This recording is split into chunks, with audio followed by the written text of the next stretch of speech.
On today's show, Capcom wants Monster Hunter Wilds to be the best-selling game in the series, Monster Hunter Stories 3 gets inspired by Expedition 33 and Metaphor ReFantazio, and we talk about our trip to the Monster Hunter Symphony. So don't forget your hot drinks as we ready up for this episode of The Palibros.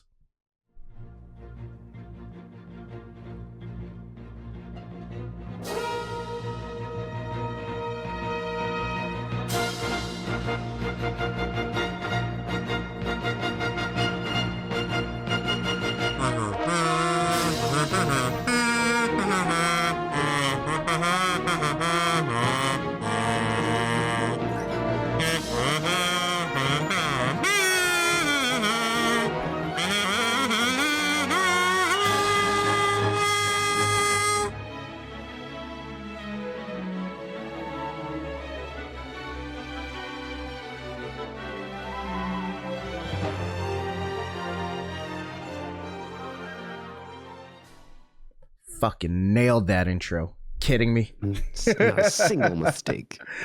One take, Patrick. That's what they call it. One take, Pat Drake trick. What's up, everybody, and welcome to episode 29 of The Palibros, a podcast where a group of friends get together to talk about anything and everything Monster Hunter. Of course, I'm one of your hosts, and the first to cart, Patrick Jovez. Alongside me, we have the mix set maniac, Brian. Howdy, good evening, everyone. Good evening, good evening. And we have the hunting horn elitist, Max. Hello, hello. And of course, we have so tasty, Ryan. Hi. Wow. We're starting a little spicy today. Yes, How's everybody been? Doing good. We're hanging in there. Doing all right. Yeah, man.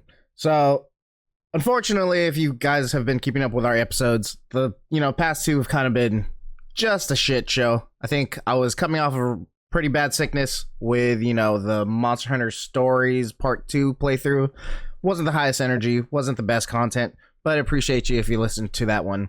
Second one was supposed to be, again, the Palibros' first year anniversary alongside, 1 year anniversary of Monster Hunter Wilds. And God, that just, kind of sucked pretty much when you get 75% of your episode ripped in half. Wow, the math doesn't math there. But anyways, thank you guys for coming through, especially if you came through after those two episodes and you gave us the benefit of the doubt and still want to come through. But yeah, so we're going to keep chugging along as we usually do. And just a little housekeeping for you before we get on. I have recently got a promotion at my company, which has changed my work schedule. So how this might affect the Palibros podcast remains to be seen. I just want to be as transparent as possible with our audience, just to let you guys know that we're going to be, things might change, things might not. Not sure. Everything's kind of a little up in the air, but we are going to try our best to remain as consistent as possible with our content rollout. So again, thank you guys so much for your patience, and we really hope you enjoy everything that the Palibros has to offer. But for now, let me remind you that this is the Palibros podcast, where each and every episode we try to keep you up to date on the latest Monster Hunter news, play Monster Hunter trivia, and in general talk about one of our favorite franchises. So don't forget, you can get each and every episode on youtube.com/thepalibros, Spotify, and a variety of other podcast services for your listening pleasure. And if you like what we do, please consider liking, subscribing, sharing this episode with friends, and hitting that bell icon to help support us and to know when each of the latest episodes are posted. And with all that out the way, let's go to the quest board to see the latest in Monster Hunter news. Today in Monster Hunter news, we have two stories. Our first story, Capcom wants Monster Hunter Wilds to become the best-selling entry in the series. No duh. This article is written by, I'm going to butcher this, Thebout, over there at instantgamingnews.com. Although it has sold over 11 million copies since its release in February 2025, Monster Hunter Wilds is far from being universally acclaimed. This is due to the content that is considered too limited and, above all, very disappointing technical aspects. In recent weeks, Capcom has rolled out patches to iron out these imperfections.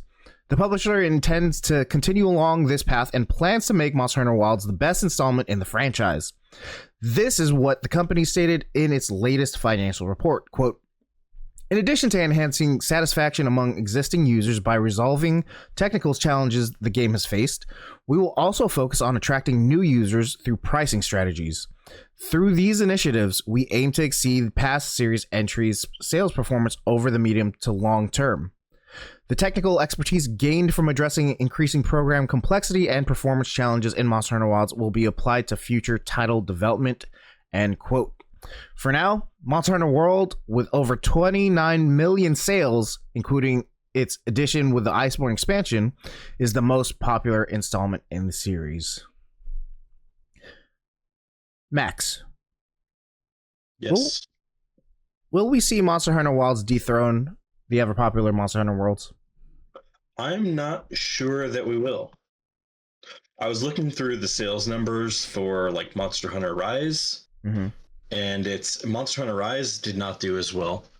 I mean, one factor that comes to my mind is that I think they had day and date launch across all platforms, so there's less likelihood of people double dipping. Like I know many of us here played World when it first came out on PlayStation, and then also purchased it when it came out later on PC.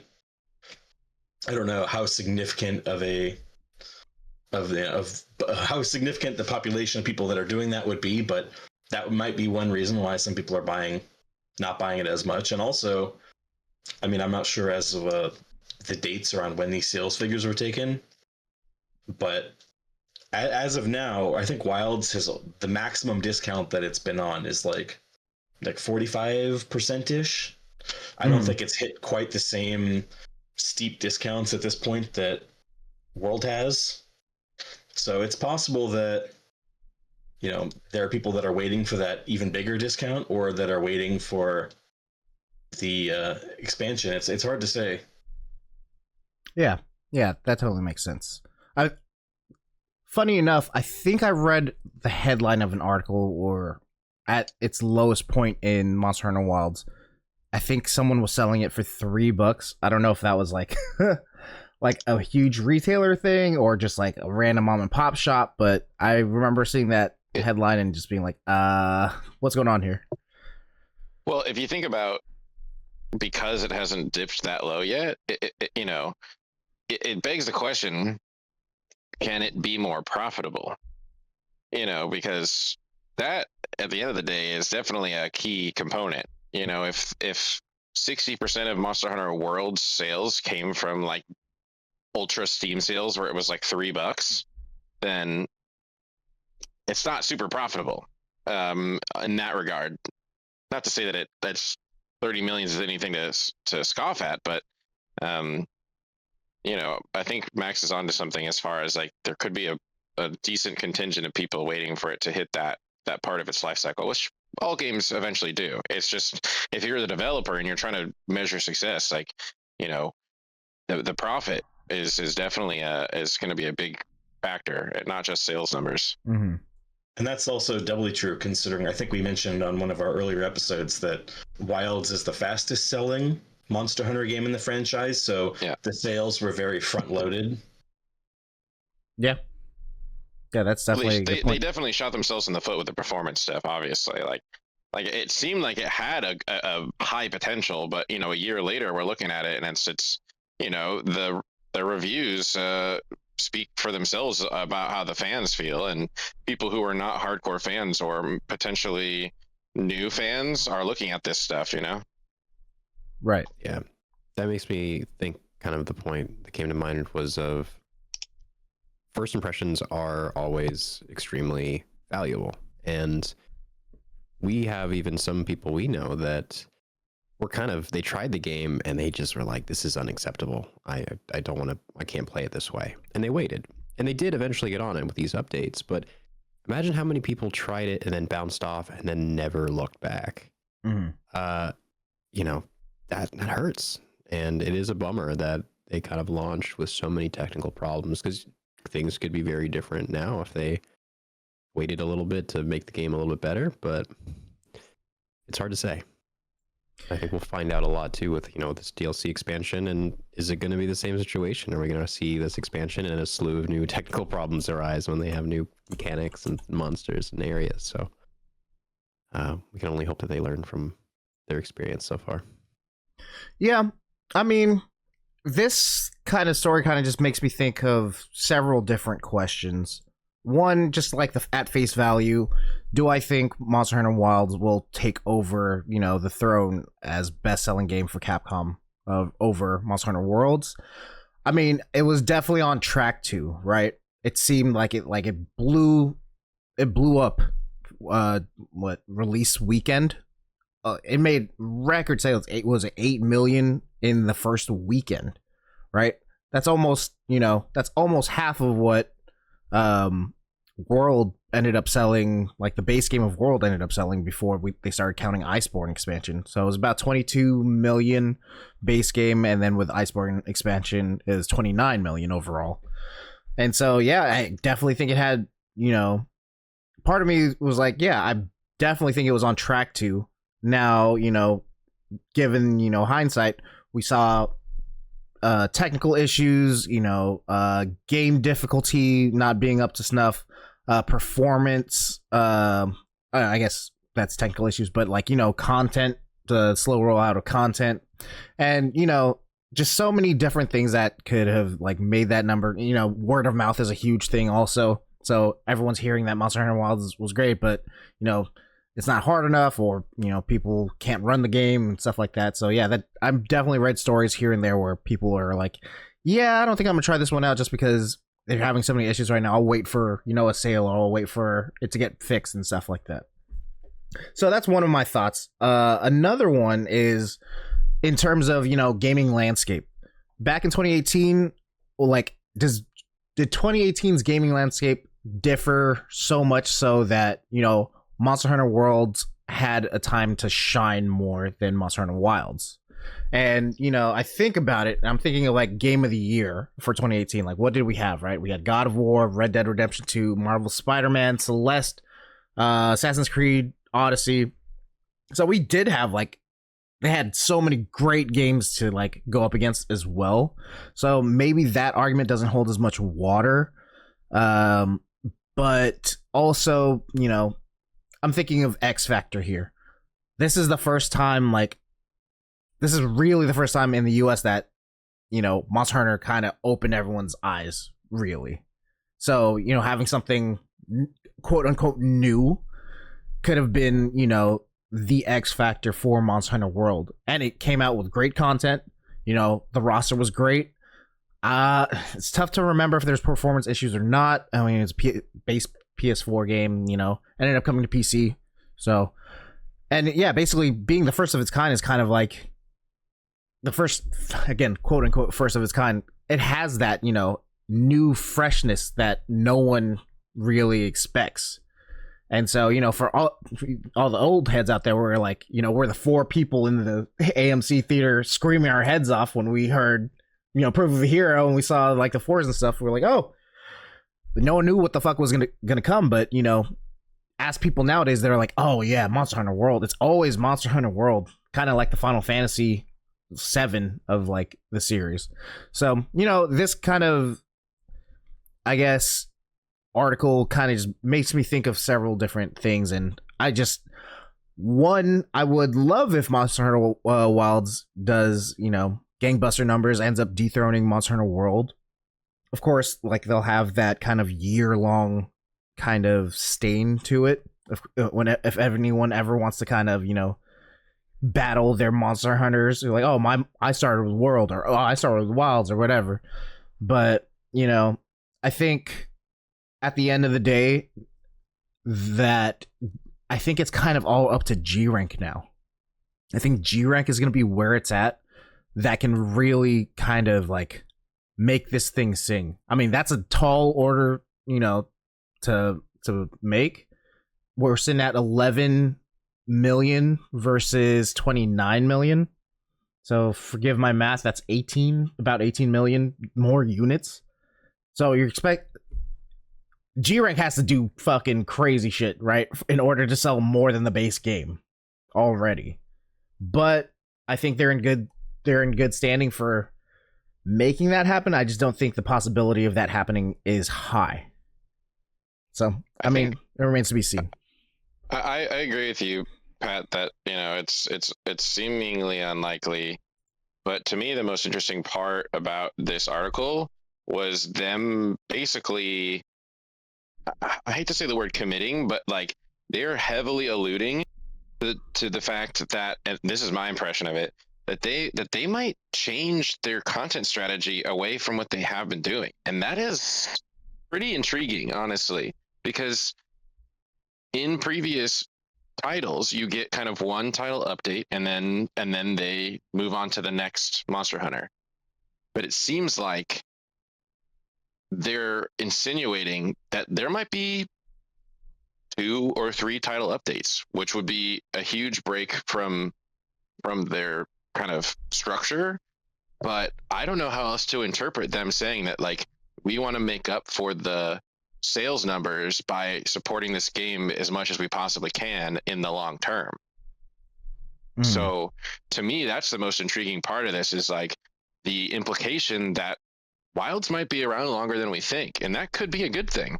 I don't know, it just seems like there is definitely a good core to this game, and to watch it kind of maybe get to a level that we didn't think would be possible it's kind of exciting, because again, we expect a title update and then they'll probably do another Monster Hunter in 5 years or 4 years or whatever. So I like the idea. Go ahead. Yeah, you're from right. I think you're referring to expansions, right, rather than title updates, because we do get multiple title updates. Sorry. Yeah, I misspoke. Yes. Sorry. Like a what's the word I'm looking for here? Like the key is DLC. Yeah. Mm-hmm. Yeah. So the DLC might be. I'll rephrase it because I did misspeak pretty heavily there.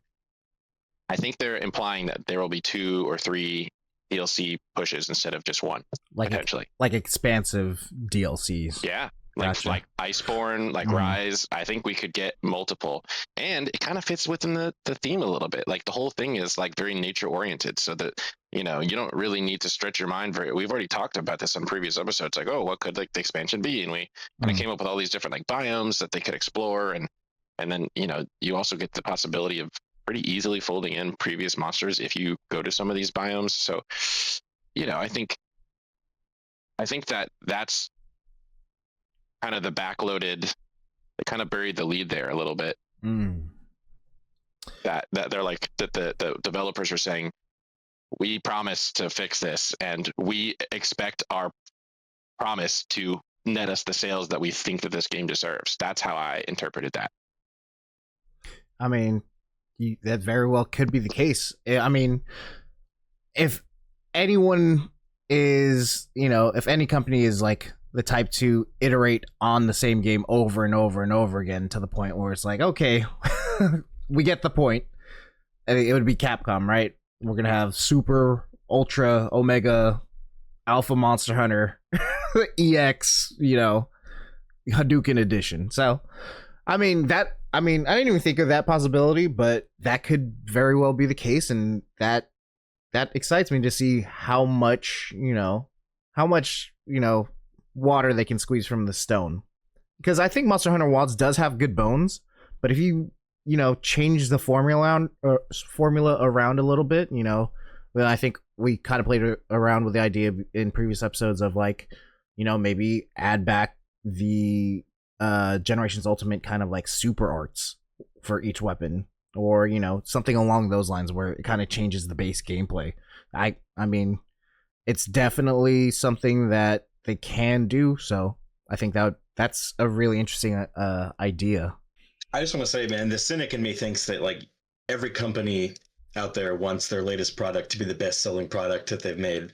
Of course. But it does make me wonder, like, looking at Steam charts as of right now, as of time of recording, there's like 23,000 people playing Wilds, and there's like 7,800 people playing World still. And so, I mean, it begs the question of, I don't know, if splintering your user base, if people decide that they have their Monster Hunter game that they like, that, at what point is it better just to create, like, because we've only ever had one Master Rank expansion per game. Mm-hmm. So at what point, rather than splintering off potentially your user, cannibalizing your own user base from the previous games, like, would it be potentially more beneficial to have just two Master Rank expansions or something? I mean, if they're priced, usually it's like a $40.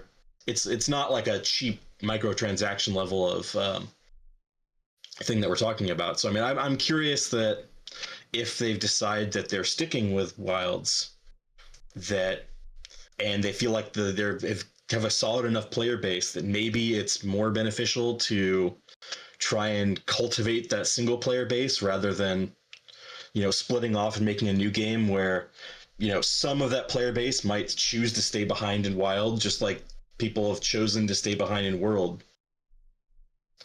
Something that was curious to me. Do you think at any point Capcom, or I guess the Monster Hunter team, tries the Fortnitification of Monster Hunter, where we just turn it into a live service platform of, make Wilds the base game, and then we just have shit tons of expansions, turn it into like the new, I guess, frontier of Monster Hunter? I feel like they'd have to build that from the ground up. Mm-hmm. I don't know that the systems that are currently in Wild would support that per se, but I do think that's not somewhat on the table. I know there's Monster Hunter Outlanders is kind of like the mobile game version of, they usually follow live service model. Frontier lasted for like over a decade. Mm-hmm. And had a lot of players. I mean, that has its own set of pros and cons, but I would certainly be interested in checking it out if they decided to go down that route. Oh yeah, 100%. Moving on to our second story. Claire Obscure Expedition 33 and Metaphor ReFantazio were inspiration for Monster Hunter Stories 3's satisfying and challenging turn-based combat. This news comes by way of GamesRadar.com and is written by Kaan Saren. The developers behind Monster Hunter Stories 3, Twisted Reflection, peeked over the shoulders of the other modern turn-based RPGs and have specifically called out the influence that Metaphor ReFantazio, I don't know, and Claire Obscure Expedition 33 had on the upcoming game. Capcom is once again spinning its big beast battling series off into a JRPG in the form of Monster Hunter Stories 3, but a lot has changed since the last game in the subseries launched almost a decade ago.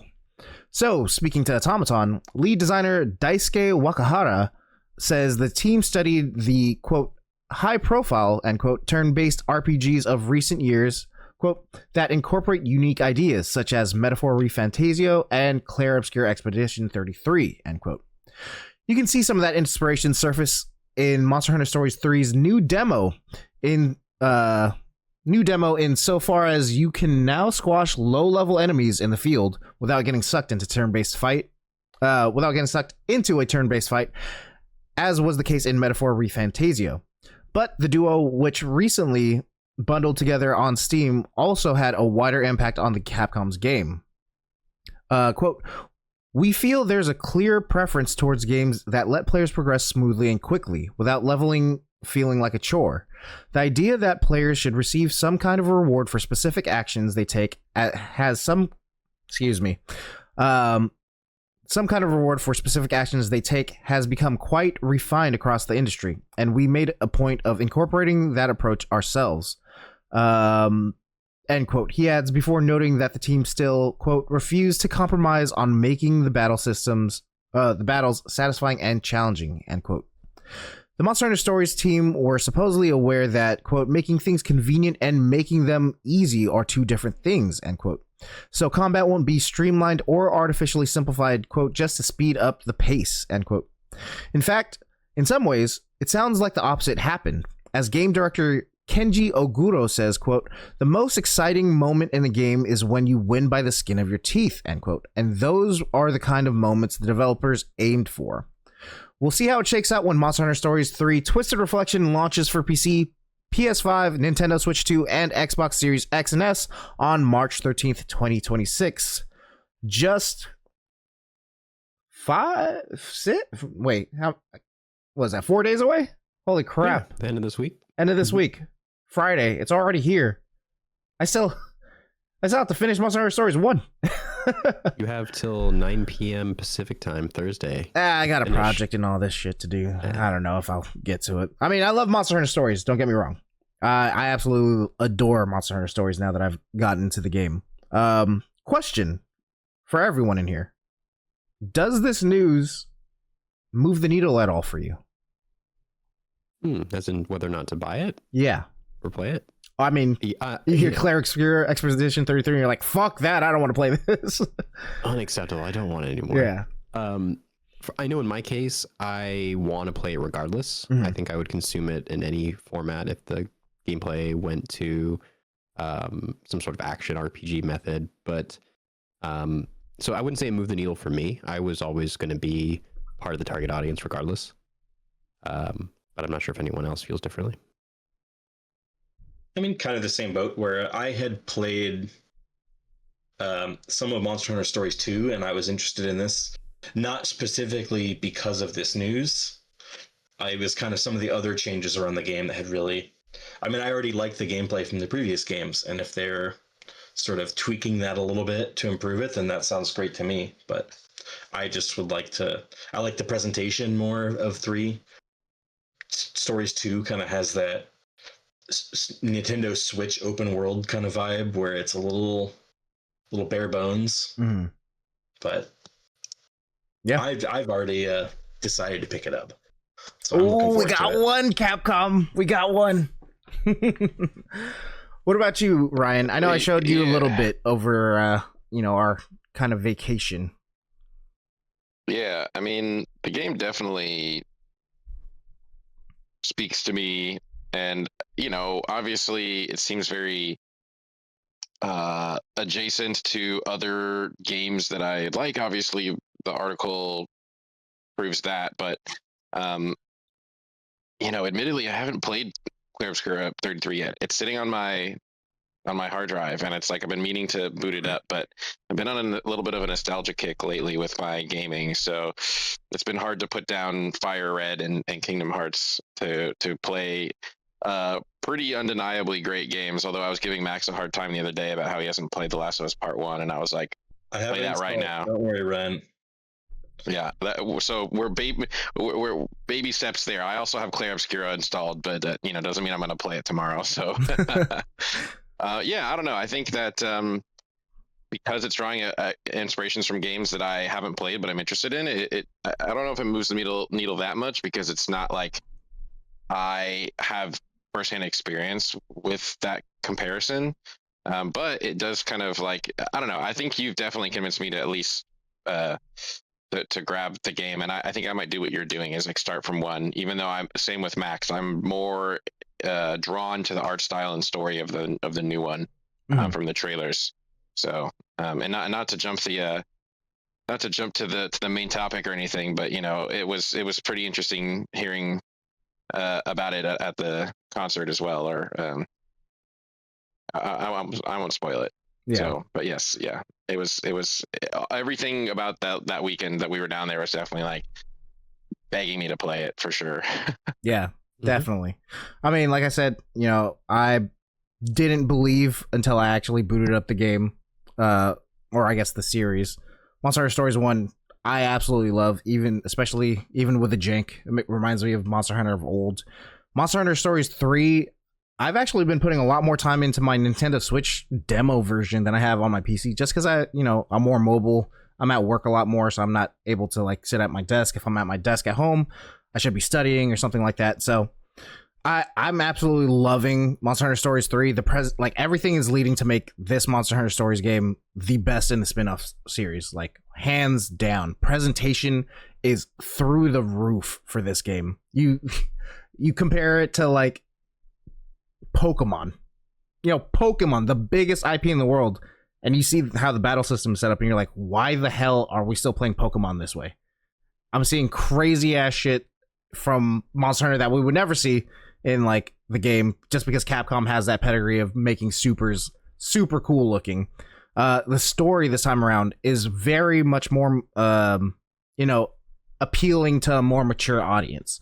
You know, you have two warring factions that has that like themes of duality between, you know, the two kingdoms, the two main protagonists, and just there's just a lot going on that it's super intriguing this time around, as opposed to, you know, the story of like Monster Hunter 1, which is the only one I could speak to. I mean, the story of 1 is fine. It's just nothing really to write home about. I think this one will definitely have me, you know, by the edge of my seat at certain points.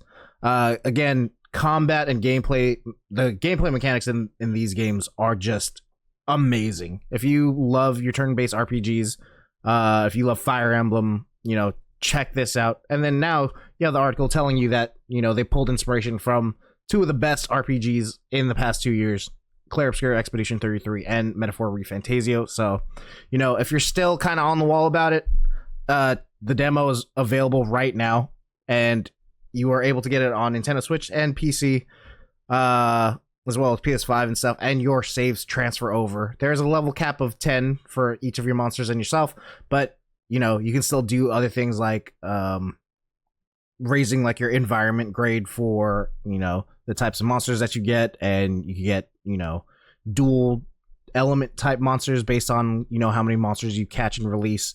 So I know if you're like a fellow kind of funny best friend, Danielle Z, she's a Monster Hunter story sicko. Monster Hunter Stories proper, she's like, get that shit out of here. I don't know what the fuck I'm doing. Monster Hunter Stories, though, she is like she's the one. She's put over like 90 hours into the demo already, and the game hasn't even come out yet. I'm pretty sure, you know, she's gonna come off of that first mission with some buff ass monsters just running through people. So yeah, you know, Monster Hunter Stories 3, very much looking forward to that. I really hope it doesn't, you know, cause me to fail my terms this year, or my classes this term, because it comes out in 4 days, Friday. So you might catch me streaming that at some point. So, you know, you can catch me streaming it at twitch.tv/KrabbyPatty, as well as, you know, other games that I play. But yeah, that's going to be it for our news segment. What the hell is even that? That is the wrong button. Of course, if you hear that sound, it means that we are all readied up for the main event of the evening. Meat.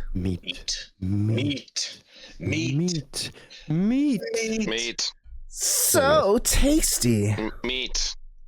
When Ryan says it, it sounds like meat from SpongeBob. Oh, yeah. That's what I was doing. Oh. Main event of the evening. We talk about our trip to the first ever in the United States, one night only, Monster Hunter Symphony Orchestra. Before we get started, I wanted to give a huge shout out to the Palibros superfan Del Toro for bringing this event to our attention. This is all possible thanks to you, so thank you so much, you know, for one, supporting the Palibros, two, letting us know that this is this awesome one night only event that's right up our alley, Monster Hunter Symphony Orchestra. As soon as I heard the news, I texted the guys and said, yo, somebody has to make it to this. And pretty much Brian and Ryan were like, yeah, we go to LA fairly often. We could probably do that. And Max is like, you know, I could probably swing that if you guys are going. And I was like, cool. I'm just going to, you know, keep talking about it next to my wife. And hopefully she's just like, okay, just take the money and go. But yeah, I mean, It worked. It fucking worked, dude. You know, it's awesome. You know, shout out to my wife. She's the fucking best. She was like, you know, whatever, let's just go. I was like, you come too. You need a break from the kids. Go hang out with Aaron and Allison, Brian's brother and sister-in-law. And it was like, you have a little family vacation by yourself. You know, you more than deserve it for all the shit that you do and deal with us.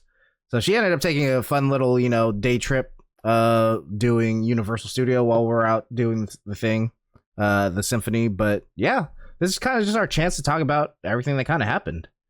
So first, you know, we left, what was it, Friday? It was a quick weekend trip. So we left on a Friday, got there, Aaron picked us up, took us to his place. Saturday was the actual event, and then Sunday we all flew back. And that's the end of the podcast. Thank you guys so much for listening. Bye. Have a good time. But yeah, so Saturday, or let's start with Friday. So we all got on the plane, got back to Aaron's, and I guess the festivities kind of started later that night, right? We went out to, what was it called? I think Ryan picked the place. What was it called, Ryan? Tiki Bar. You remember the name? Was it the Tonga Hut? It was called Tiki Bar. No, Brian was right. Yeah, it was Tonga Hut sounds right. Yeah, Damn, I don't even remember. No, that's Yeah.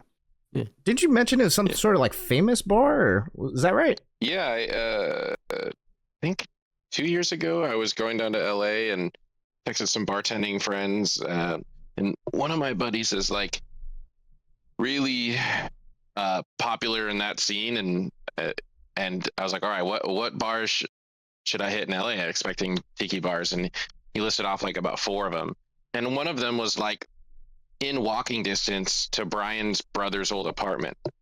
You can't walk anywhere in LA. The fact that there was like a famous tiki bar down the street from him, I was like, I visited this fool for like years. How did we not figure this out?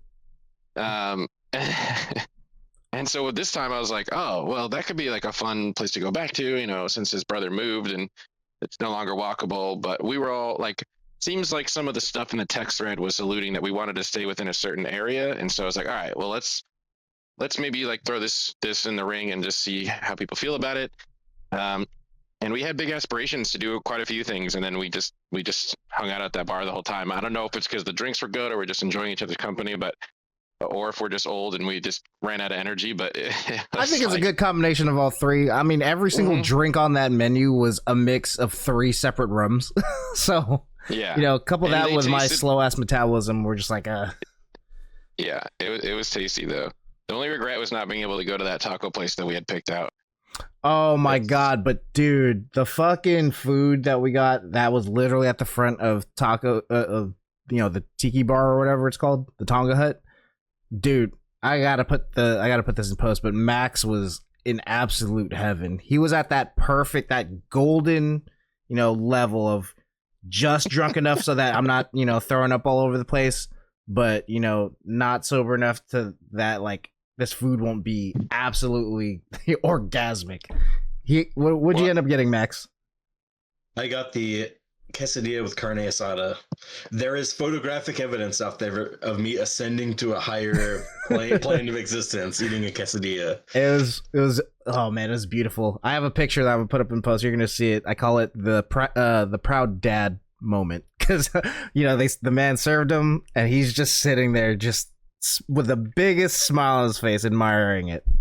My favorite part about that though is that Max was trying to find a comparable place to the place that closed early without us realizing. Mm-hmm. And he was kind of scouring all around. He's like, oh, this is like a 4.2. This is like a 4.4. This is a 4.5. And then we're like, why don't we just eat the tacos up front? He's like, I don't know. 10 minutes later, he looks it up. He's like, it's a 4.3. Go, go, go, Google go. says it's good. Yeah. Yeah. Every single bite that Max took, you could see it, like his eyes just rolled straight back into his head and it just ascended. Absolutely amazing. I kind of almost don't want to try it without having drinks. Like I don't want to ruin the memory of it. What if the drinks is what made it so good? But I mean, it seemed like it reviewed well, and I think we were all pretty quiet when we were eating, which is usually a good sign. If no one's talking when you're eating, that means it's good. That's the shit. That's how we were at the soul food place too. Oh man, yeah, we'll get to that. So moving on, that was pretty much the end of our night. When my wife drinks, she gets ambitious. She's like, I want to go out dancing. I want to go sing. I was like, okay, we'll see how long this lasts. 20 minutes later, she was like, I want to go home. She spilled her fucking carne asada tacos on her bag. We're like, well, all right, I don't know. This is why we don't go out. We can't have nice things because she's just a mess. But shout out to her. She deserves it. She was having fun. So the following day we ended up to have fun, or she deserves to spill tacos on her purse. I think you should be really clear here. Why not both? God, yeah, I have a picture of that too. So the following day we ended up waking up a little bit later, getting a late brunch with a couple of our friends who also live in the area as well. I don't remember what the brunch place was called, but I remember being very apprehensive going to it because we all looked at the menu and it was like avocado toast with like, I don't know. It just Chickpea didn't. hash. Yeah, chickpea hash or. You're like, what is? The kind of brunch place that has like the whole wheat flaxseed pancakes, I'll say. Yeah, and I think, I mean, just look at me. Like, I got I got like 4 chins right here. So I'm like, I need to eat like some good ass food. I must say it was one of the biggest surprises of, the trip. I actually enjoyed every single thing that was served over there. We thought it was going to be pretty traditional, like new American, whatever, and it was like surprisingly like heavily like Middle Eastern inspired and all kinds of stuff. I was like, wow, it was like lamb hummus. That shit was amazing. Was it Mediterranean or I don't remember what it was. It's like Middle Eastern kind of fusion something. So yeah, dude, I don't know. Those mimosas were pretty good though. Yeah, buddy. Yeah, buddy. And then I love how we all open up the menu and we go, chilaquiles. It was like, oh shit, those were fucking bomb. Had this green salsa on it. Unfortunately, Brian's came like really late for some reason. Yeah, it's like they forgot about it. And Brian's the slowest eater out of all of us too, so I'm surprised like we all got out at the same time. Should have served me first. Everything was good. It was unique that everything was kind of tapas style. It was kind of cool that all the plates were small, and it was interesting because they're like, yeah, each person should have like 2 to 3 things. We're like, wait, how big are these plates? No, they were tiny. They were tiny, but it actually ended up being pretty good because we kind of like picked off of everybody else's plate or shared food. There was a tiny ass burger. What was it, Max? Was it a lamb burger? Like I think it was just a normal beef burger, but it was like open face on like a slice of toast with a teeny little patty on it. Yeah, and a fried egg. With some arugula on the side and a fried egg. It looked like a fucking insult to burgers. And then I bit into it and I was like, this is fucking delicious. Yeah. I enjoyed it very much. I'm looking at these pancakes. You're right. Whole wheat, flaxseed, hemp seed, cardamom butter, fresh fruit. And that's why we're like, what is this place? Yeah, we were almost late to that place too. And I was like, why the fuck are we walking so fast? And it's hot. It was hot as shit. Apparently we brought in the sun to LA because I guess it was like rainy and cold literally like the day before, and then it was hot as shit all of a sudden, just normal LA weather. But yeah, so let's move on to kind of, let's see, getting ready and getting to kind of the venue.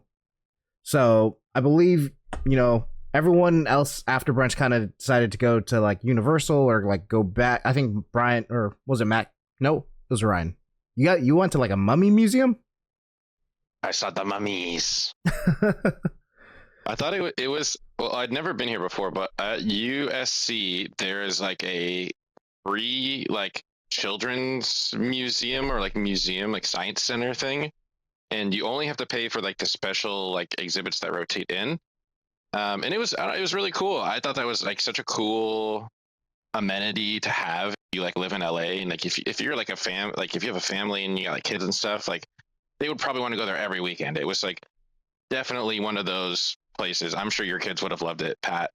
But the exhibit was mummies, and I was expecting Egyptian mummies, but it was kind of like mummies as a concept, which I was not really expecting. And actually ended up being pretty cool because it was like how mummification happens kind of in every situation and different like examples of it over time in history. And the most interesting part for sure was, again, because I'm thinking Egyptian mummies, there was like medical mummies, which I didn't even consider. So some weird guy in the 1800s, like, and of course the person I was with like went to medical school, so he's telling me all these crazy facts, but this guy basically mummified like tendons and blood vessels, and like, so it's not just like a dried bag of skin and bones. It's like you can see some of the other parts of the anatomy, which was really creepy but cool. But yeah, the whole exhibit was really cool, and yeah, it was not what I was expecting. So it was a pleasant surprise. That was kind of the way that we killed time before the concert. So definitely a packed day. Yeah, me and Max decided to bow out I think Max got some studying done for a very important, life-changing bio class that he's currently just basically working a second job for. Me, I forgot to take my meds, so until I realized that, I was like, oh, I'm fucking exhausted. I don't know what happened to me. I feel like I hit by a truck. And then Brian was like, I'm gonna go to a Universal with everybody. Fuck y'all. Yeah, so my wife went with Brian and his brother and his sister-in-law. They went to Universal for the day, and we're like, all right, Brian, you gotta come pick us up at 5:30. You gotta get here. Like, the latest we could leave is 5:30, because just kind of accounting for the distance, maybe LA traffic. LA traffic for sure. And then that left me, Max, pretty much had to like figure out food spots around the venue. And I think we were kind of going around in circles. There was a pizza spot that was like Detroit style. Max did his thing, looked it up, and it was like, yo, the reviews are bad, dude. There's pizza is the size of a wallet, or was it a credit card? Credit card. And I was like, part of me didn't want to believe it, and I was like, man, it's pizza though. Credit cards fit inside of wallets, so it's even smaller than a wallet. Exactly. You needed a reminder. So then he brought up the picture, and yeah, I was absolutely disgusted at what I saw, and I was like, and the prices for that was like outrageous. I was like, yeah, it's right next to the Peacock Theater. And then Max's first choice was like this soul food joint. Like, we kept looking at things around the place, and Max kept coming up to, yeah, I think this Fixin's place got it though. Like, the reviews are good. There's all this shit. And I was like, man, that sounds pretty good. And so we ended up, pretty much finalizing that as a thing. And now we're just getting ready for the day, right?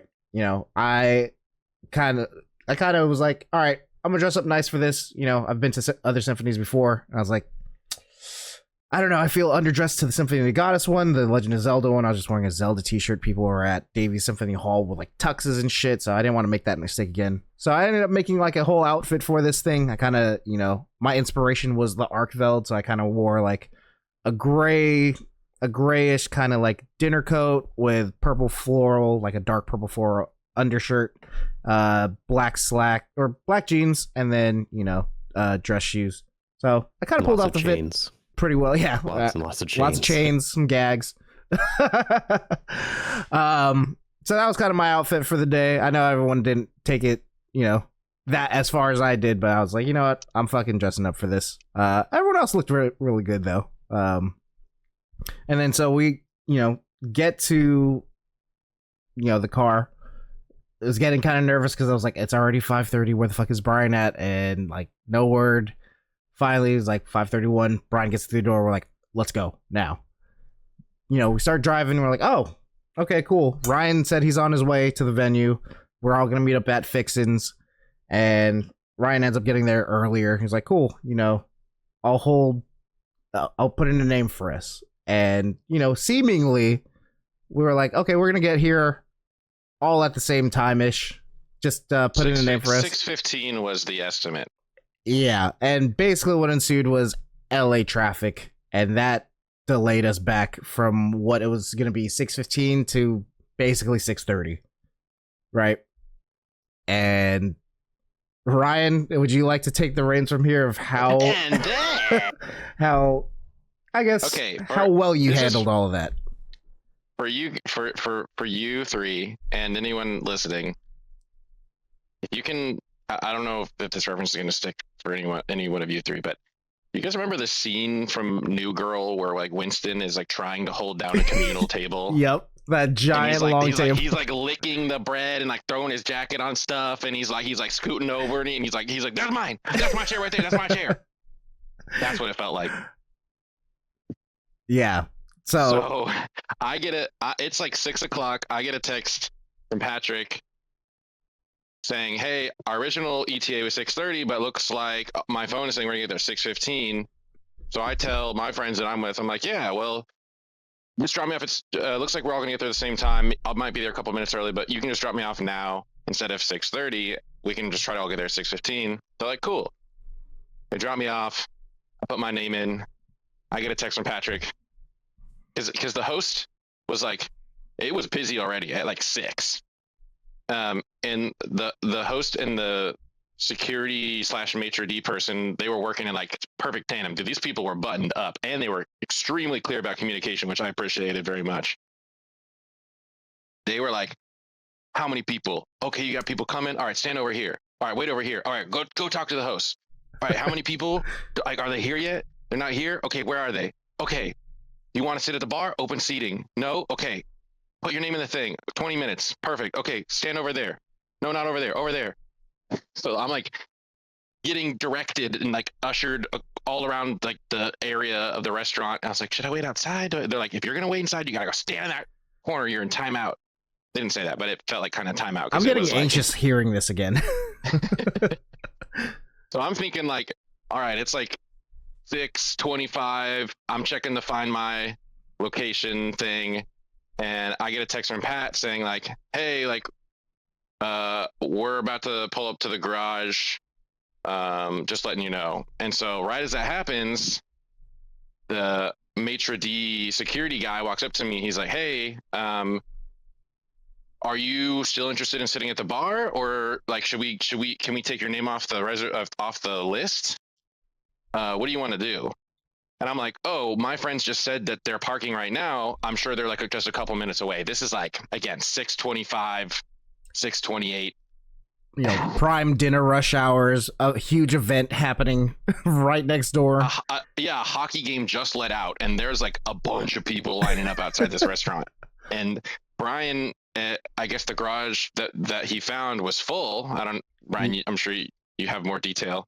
But all I know is that like it looks like you guys are like around the corner. So I tell him like, yeah, like I'll go sit at the bar. I'm pretty sure they're on the corner. He's like, can I take your name off of? I'm like, can we please wait like 2 minutes just in case? And he's like, sure. So he tilts 3 bar stools up and he's like, these are yours.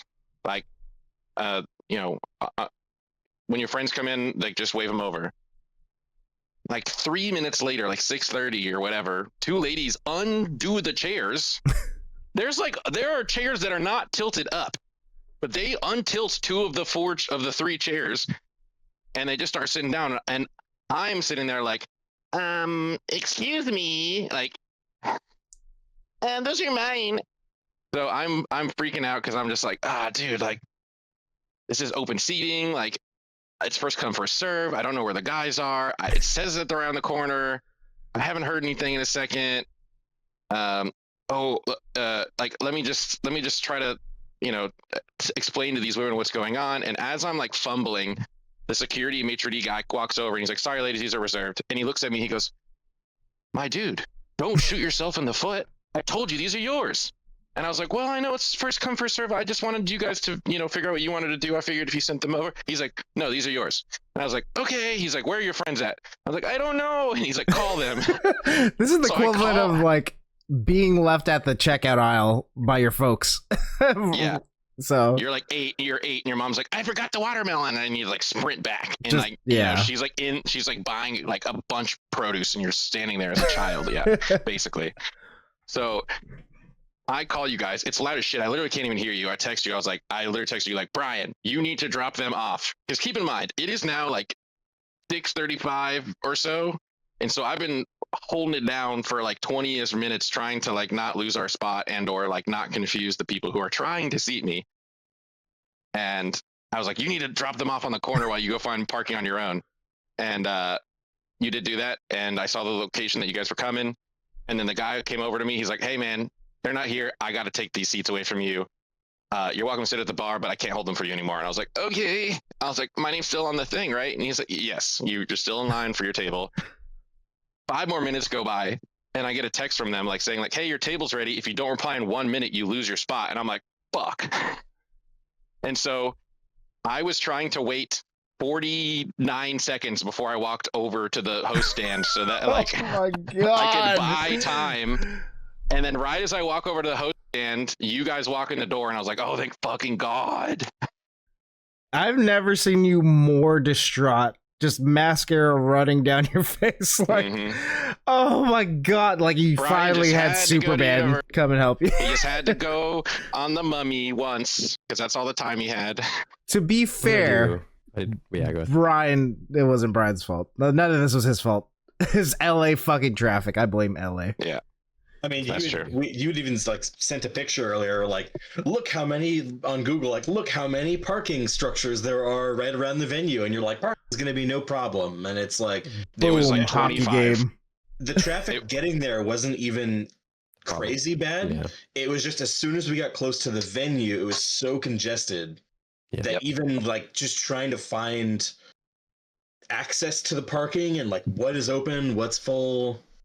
That's where we really got. It was stuck. a fucking nightmare.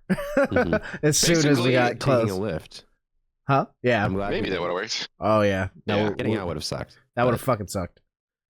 Yeah. Anyways, we yeah. basically ate in like 10 minutes, so we made it work. But yeah, it was the we basically all sat down, all four of us at a table at like 6:50. Oh I yeah. got to the restaurant at 6:15. I mean, the plan was to, get seated, start eating around 6:30, and then kind of, lazily walk over to the venue, probably around 7:15ish before 7:30 was like curtain call, and so yeah, we got down to eat. It was like 6:45, 6:50ish. Again, the fixing staff, shout out to you guys. You guys were absolutely amazing. You guys handled everything so well. Your service was amazing. Super kind. The Very, fucking very, very... the food. Oh my god, that was fucking bomb. I'm so glad we went with fixins. Again, none of us basically talked during the dinner. We were just slamming it. We were feeling, I think, a little bit rushed, but also the food was incredible. And the Kool-Aid, the fucking jar of Kool-Aid they gave me, I had everybody try it because I was like, oh, this takes me back. And as soon as they did it, they did the ooh Pulse check. My blood sugar just rise up. Yeah. Yes, it did. Yeah, I got I think I got like a 3-piece fried chicken. Let's see. Fucking not mashed potatoes. Mac and cheese. Fuck. Cornbread, Kool-Aid, fries. Oh, I was in heaven. Yeah, it was the shit. Well, none of us talked. Everyone, I think you all got like a chicken sandwich too. The chicken was amazing. Chicken sandwich is good. Yeah. Yeah. Anyways, we sat down, got to eat. I think the mood finally like lightened up. We're like, we're here, we're safe. All we gotta do is walk over to the venue. Got in line, got in there, and suffice to say, lobby issues aren't only relegated to fucking Monster Hunter games. Because goddamn, when we got inside the Peacock Theater, it was just an absolute vortex of just fuckery. We didn't know what to look at. There was traffic moving in several different ways. All these, workers there, they're basically directing traffic for humans. Oh, there's a human trafficking joke in there I don't want to do. That's not. But yeah, basically, literally having like stoplights in between people. Like, sir, we're stopping right here. You come here. No, you. Where are you going? You're going to merch. No, you're going to the bathroom this way. It was like, I've never seen a more disorganized lobby, other than you would think people who work at a music venue would know how to handle that many people wanting to go see merch. But I guess Monster Hunter fans are built different or something, because we literally, after like trying to find the back of the line for like 5 to 10 minutes, we just gave up. Yeah, it was a fucking mess. Some cool things though. We saw Hunter in Hope armor. There was also later no Dogoran during like what's it called, intermission. The doggy with the doggy. Oh yeah, and then I think I saw someone from with their dog. Yeah. Oh, did they have a dog there? They did. That's why I said a doggy with the doggy. I also saw someone with like just a regular like ninja armor from Rise, so that was pretty cool. But there's also a Kirin armor, and I think a Narga armor too. Oh yeah, yes, I remember the Narga. Like, I didn't see the Kirin. There was two girls. No, you saw the Kirin one because someone pointed out the horn. No, I didn't. I saw the Narga one. Me. I saw them, the mixed maniac, or was it elemental maniac set, and my name was called. You were drawn to her. But yeah, so basically, yeah, we're at the venue now. We're all super excited. Get to sit down, and the weight has lifted off our shoulders.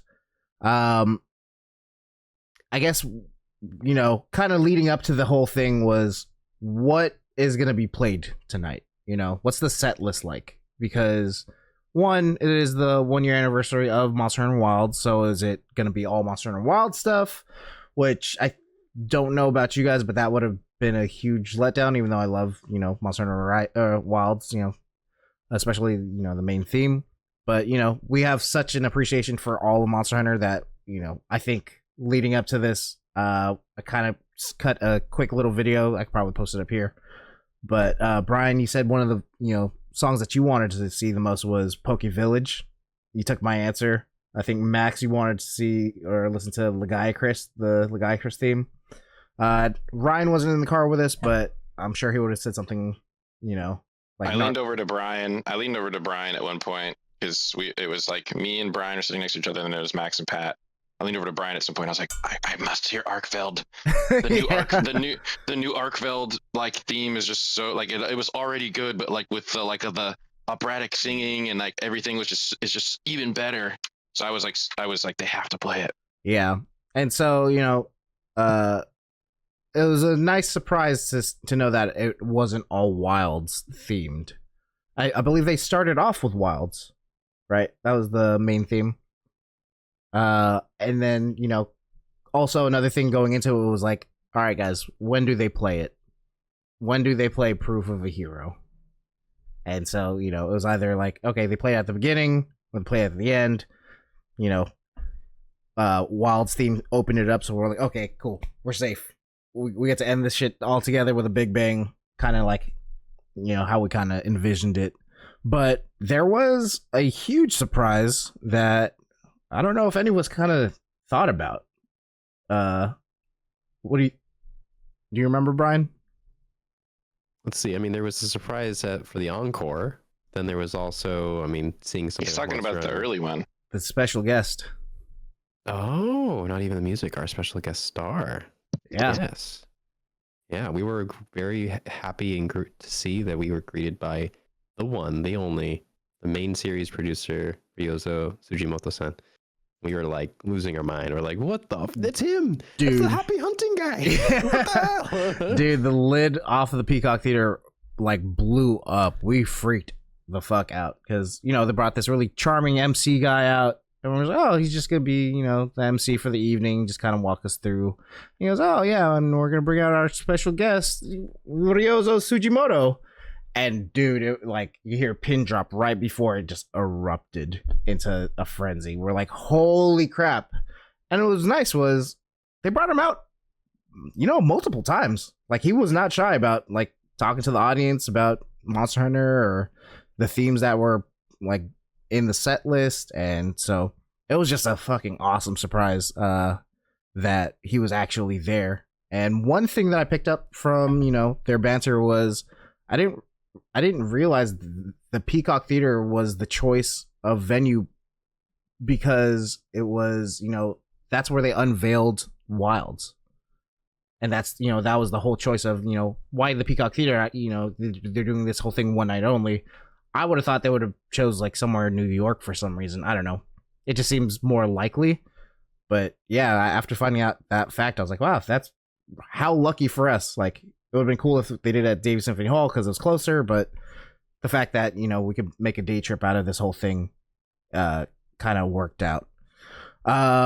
Let's see here. So yeah, we started off the set list with Monster Hunter Wilds. It was the main theme. And then it was kind of like Into the Storm. It was like one of the first missions. And then we kind of, started playing around with everything that was from like the Monster Hunter, franchise. Was there any kind of standout things or standout themes to you guys? Because I believe they went to, this is skipping. Yeah. No, go ahead. This is kind of skipping closer to the end of the concert because they kind of built up to this. I think because they did a medley of like Wilds, they did a medley of Worlds, they did a medley of or Try.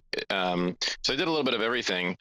They didn't do Rise, which I thought was interesting because but then we talked about it in the car ride home, and it's like, oh well, definitely more Asian inspired instruments, so it's probably not as easy to like incorporate into the setup that they had.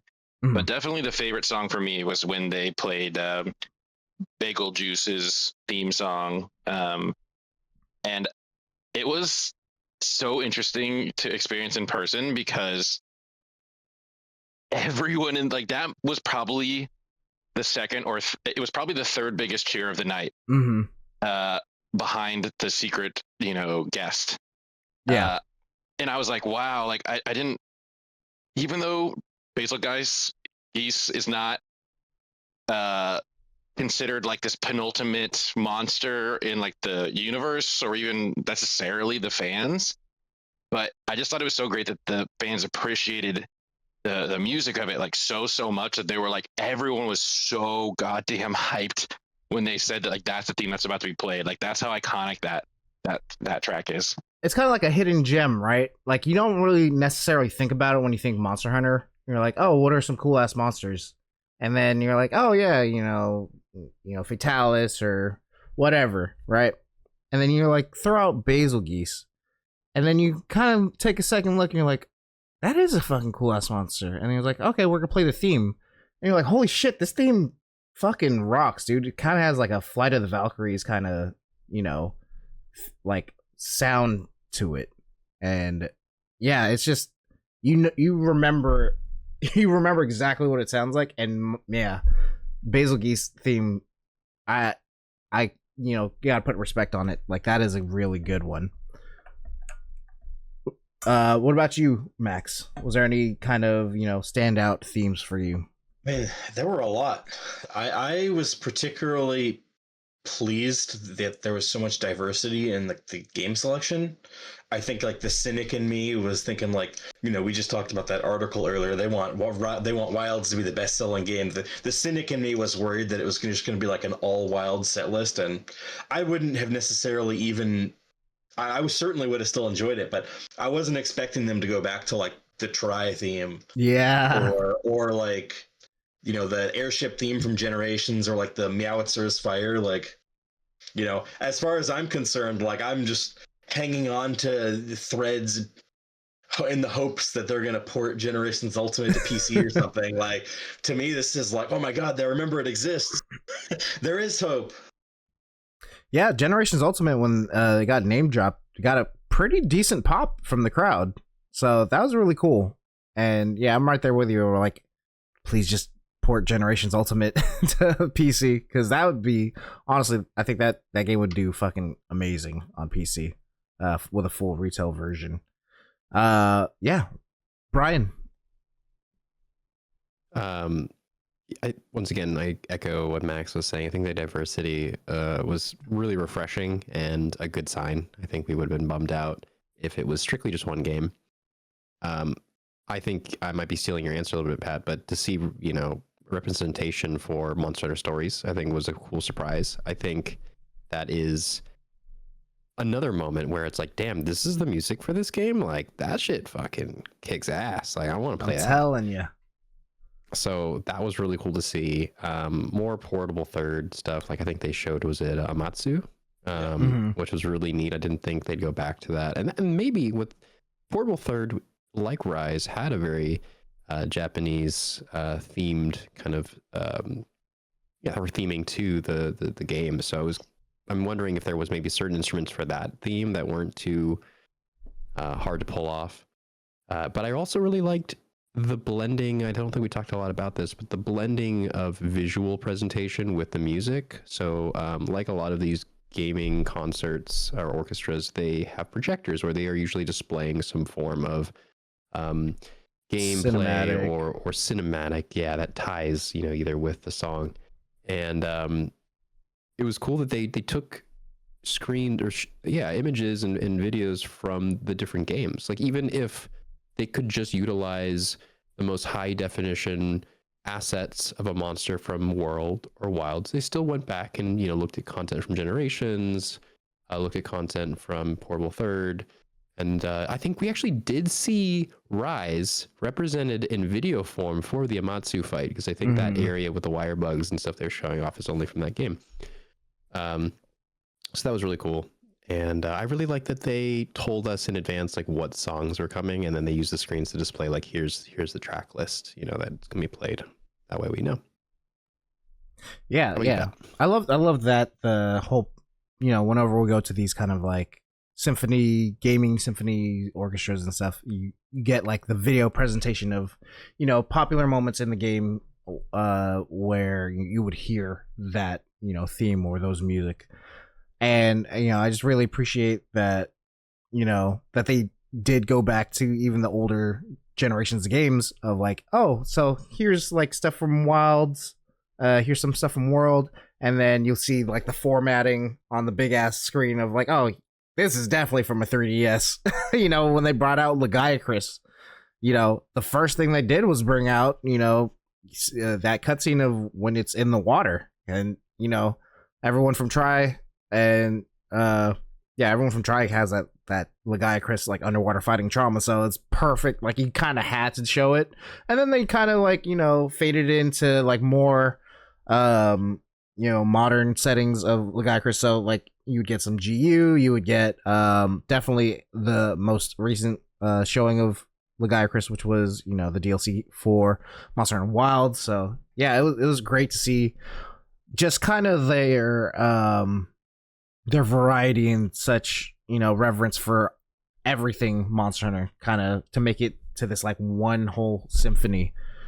Yeah, but for me, you know, I popped off for Monster Hunter Stories, of course. Especially they went with, you know, 3. The main theme is pretty much the main theme for all the games, but you know, the visuals of 3 and kind of just like a, hey, this shit comes out soon, you know, go and buy it. I think Ryozo Sugimoto-san was like, yeah, you don't have to play 1 or 2 to enjoy this one. And I was like, yeah, I mean, this shit's great. I believe the game is set like 200 years in the future, or like future events. So yeah, Monster Hunter Stories, huge pop off. I know if Daniel Z's listening to this, yeah, it was fucking perfect. You know, when that theme hits, it's like, holy crap, visuals amazing.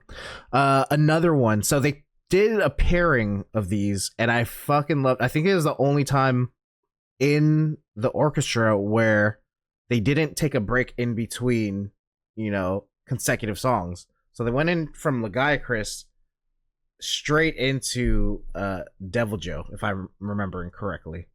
And the thing I appreciate about Devil Joe, well, just that kind of thing in general, is because, you know, Devil Joe is very famous for just kind of fucking up everybody's day just by coming in.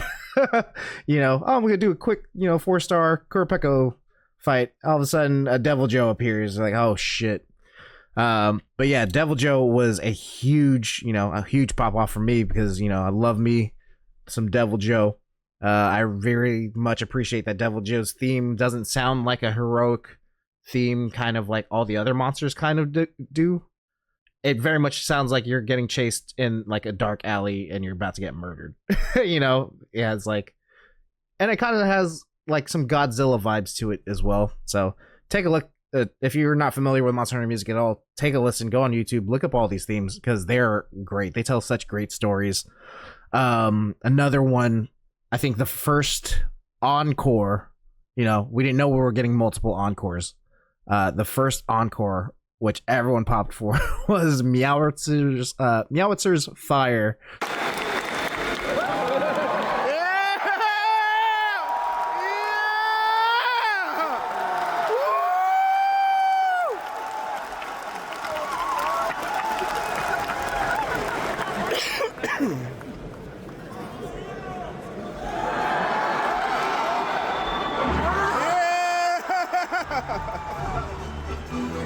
From Generations Ultimate, the fun little minigame where you send your, you know, the Meowitzers to get extra, you know, materials for you with their little Palco airship.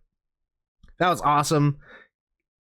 It was fun, but also a little weird because you kind of, you know, they kind of had us clap on beat for the most part for it. It was kind of like a crowd work moment that didn't really work out during a symphony.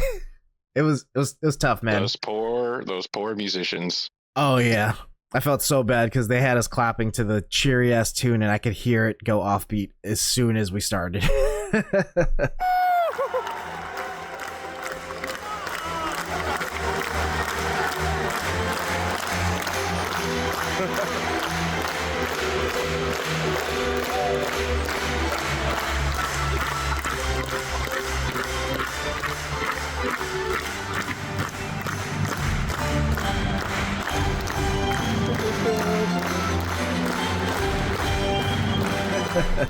Give it up to the freaking conductor though, man. He was so hyped even before he like turned around and like tried to get some fan interaction, which was definitely a little bit odd for a symphony, but like still appreciated. But he was like, he was getting it. It was authentic. Like the joy that he had was awesome. Yeah, he was jumping around well before anything was going on. He was just like, yeah, he was conducting the shit out of people. But yeah, so, you know, Devil Joe, Legaia Chris, of course, was amazing. Basil Geese was a huge surprise that, like, I love, and now I will always remember as a theme that I actually do love. They had Gormagala in there. What else did they have? Yeah, it was just pretty much a kind of greatest hits. Every time they brought Tri up, or, you know, Generations Ultimate, because, you know, that was the one that I'm playing now. So they brought like Soratorium out, and I think the week prior to that, to this event, I just unlocked Soratorium in high rank. So yeah, just so many moments. I'm sure I cried like 3 or 4 times throughout the whole thing. It was absolutely amazing. And yeah, I don't remember what the second encore was. Oh, it was Rathalos. Because they didn't play Rathalos all the way throughout, right? Yeah, we got a second encore. Turned out to be something, and then Rathalos. I don't remember what the other theme was. But, you know, you can't do it without the poster child for the Monster Hunter series. So Rathalos was definitely a welcome addition. That was a surprise for me. I didn't even think about it for some reason. Yeah. And then it was so obvious when they played it finally. Yeah. And again, then, of course, the final song.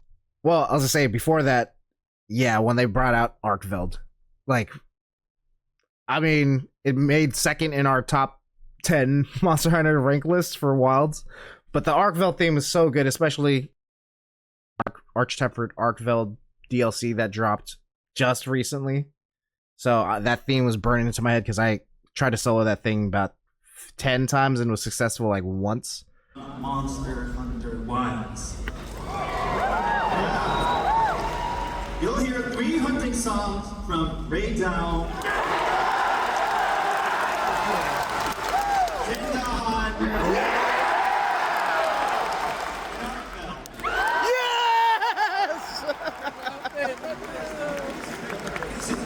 I'm so happy from the bottom of my heart. Thank you very much, you guys.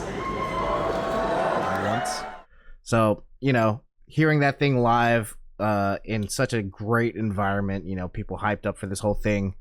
The acoustics were, from what I could tell, really good.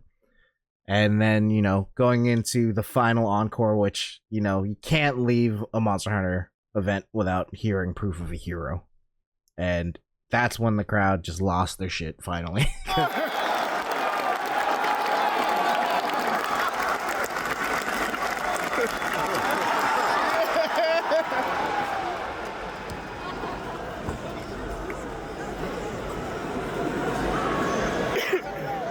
Swear to God, if it's the cooking theme.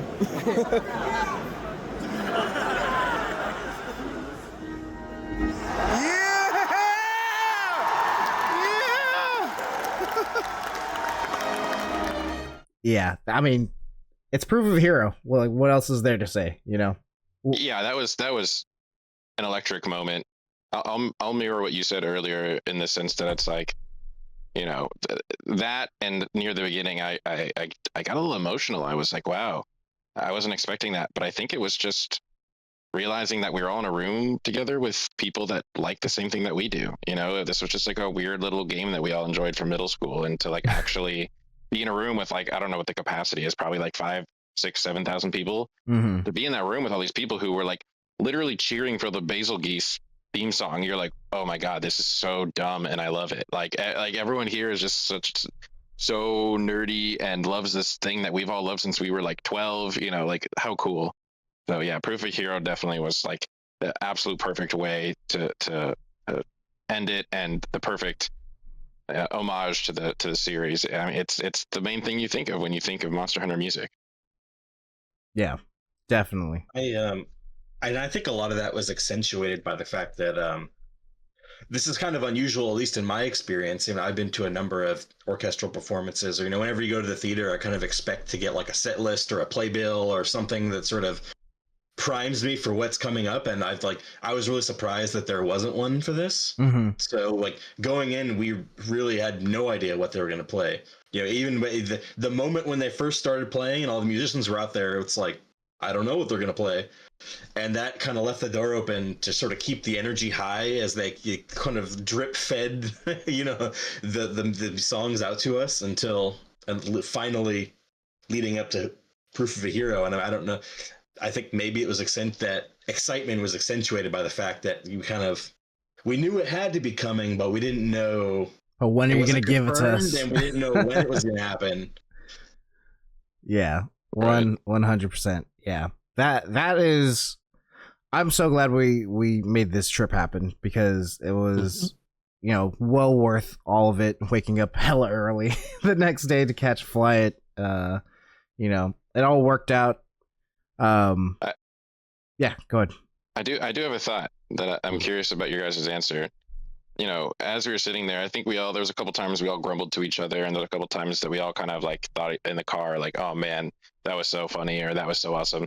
Does anyone have like a personal like best and worst like moment regarding like the people there? Because it's just, it was such an awesome energy, but there still were like moments. I mean, I can definitely go first if you guys want to collect your thoughts, but I definitely have two examples in mind of like, oh, this totally like annoyed me, or this was totally like such a great thing to experience with this group. Go for it. I have one like random thing I heard behind us while we were sitting down that was like, I'll remember that, and that was weird. But yeah, for me, the things that come to mind is like the pain point was for sure all the people like still rolling into their seats at like 5-10 minutes after the thing had started, and you're like, dude, yeah. It's like, and like, the seats are kind of narrow, so everyone had to stand up, and it was like a lot of people were showing up late, and you're like, dude, what? Like, come on, people. It's not even like a symphony thing. It's just like a concert or like a movie thing. Like anytime you go to like a shared thing like that, like you gotta like try to be respectful of other people. And I just felt like that was a little bit disrespectful. I'm sure they didn't like try to do that, but like could have like met, I don't know, maybe they were stuck in LA traffic, but that definitely annoyed me. They forgot to ready up. Yeah, exactly. And I will say the positive thing that really stuck with me was like, because there was so much video clips, I was watching this dude in front of me shake his head when when the clip of the hunter was about to get like demolished by the Arkfeld like super move, or like when the Jindahad castle was about to go off, or you could just see the trauma, and you could just hear people in the crowd go, ooh, like they fucking knew what was coming.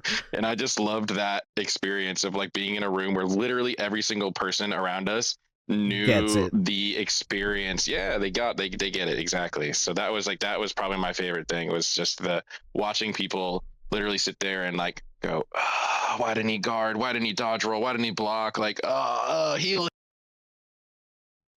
Yeah, I must say, every clip that had the monsters and the hunter in it, monsters were just fucking up these people.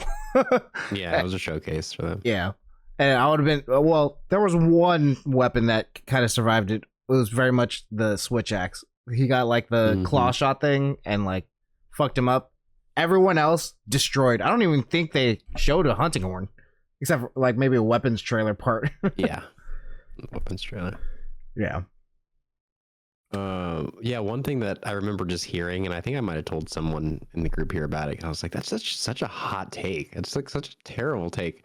There was a family of about 4 sitting behind us directly, and I believe the mother of that family was kind of verbally punishing her child, who during the what do you call it? Before the show started, the girl was playing like Pokemon Go on her smartphone. And her mom literally says, "Are you playing games on your phone again? Phones are made for communication, not games." And I'm sitting there, I'm going like, what decade are you from? Like, you need to accept these aren't just phones anymore. These are freaking personal computers. Like, also, you brought your daughter to a video game. Yeah, what the hell? Like Symphony, yeah. It was just all kinds of weird. I'm like, I kind of just want to talk to this person and be like, do tell me more about this. I think I remember hearing that as well, actually. Yeah. What happens in their minds when a Monster Hunter game comes out on mobile? Or like, what if they're playing Monster Hunter now? Like, Yeah. Oh, that doesn't count. Yeah, it's Monster Hunter. It's okay. And I think one of the standout things I thought was really cool, that we didn't really know about until the end was that Tsujimoto-san like stayed back and like you could take photos with him. Fuck. But we all left. We're just like, let's go. We're tired. But we had waited, 15, 20 minutes. He was out greeting guests, and there's a lot of really cool posts on Reddit about some of the shared photos and things people said when they talked to him. Yeah, that's a pain point right there for me. Just like the fact that we could have taken a picture with him. But yeah, I mean, the other pain point I think we were kind of talked about was, just the bad timing, clapping off beat metronome for the crowd. I mean, I loved the energy, but the execution was really tough. Kind of threw the performance off a little bit for me. It was fun, like I said, but yeah, that was just like, oh my god, we're fucking people up. We can't keep doing this, guys. So that was one of the pain points, and I think just the biggest pop off or biggest kind of surprise, or I don't know, the highest of the highs was just the entirety of this whole event was, like Ryan said, being in the same place where everybody kind of gets it, and people popping off for little things that they've experienced, and everyone else getting it. I think every time the Basil Geese kind of dive bombed and destroyed somebody, we were all like, oh, we've been there. What was that next? Oh, I've okay. got a hot take. See, yeah, go ahead. This is like my super selfish pain point. But I don't know. It's just the way that I listen to music personally. Like, listen to a lot of like classical and orchestral music, and like the way that I engage with the music is like closing my eyes and sort of like absorbing the sound and trying to like pick out all the instruments and really try and let it wash over me. And I feel like for me it's distracting when people are popping off in the middle of a song. Sorry. I mean, I'm willing to acknowledge that everybody engages with music in a different way, and for some people it's more like a concert, and for me it was more, I wanted to approach it as more like an orchestral experience. And I mean, I don't know, I still had a great time, but in my perfect world it would have been everybody needs to shut up so I can listen. Quiet. Stop cheering, wait till the end. Yeah. What was the highlight for you, Max? I don't know. I mean, the whole thing. That's kind of a cop out. Yeah. Oh, it's a good one. Yeah, man. I'm just so glad that we were able to make this trip happen. And it's one night only, but hopefully we gave Tsujimoto-san like a good enough performance as an audience so that he could like let them know overseas, hey, this shit popped off at the Peacock Theater. We need to do more tours. I think he kind of alluded to that, but hopefully, sometime soon, Davie Symphony Hall, be a lot easier for us to get out there and go again. But yeah, that was the entire trip. Successful 3 days, super quick. That was really exhausting in a sense. Also because I stayed up the night before our flight till like 3 a.m. because I was putting up our new TV.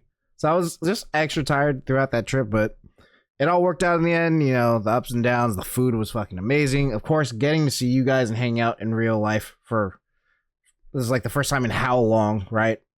So yeah, it was just an absolute blast, and I really, really am so happy we were able to make those memories. And that, fellow hunters, brings us to the end of this episode of the Palibros. That was weird. The Palibros. Brian, Max, and Ryan, thank you guys so much again for coming out for today's show. And of course, fellow hunters, I want to thank you for watching this episode of the Palibros. And don't forget, if you enjoyed this episode and want to keep up with us, you can hit that subscribe button on YouTube, or you can follow us on Spotify and a variety of other podcast services. Please give us a good rating to help us out with that algorithm and discoverability. And again, thank you so much for coming through and enjoying everything that we do here. We hope you enjoyed the show, and until next time, happy hunting.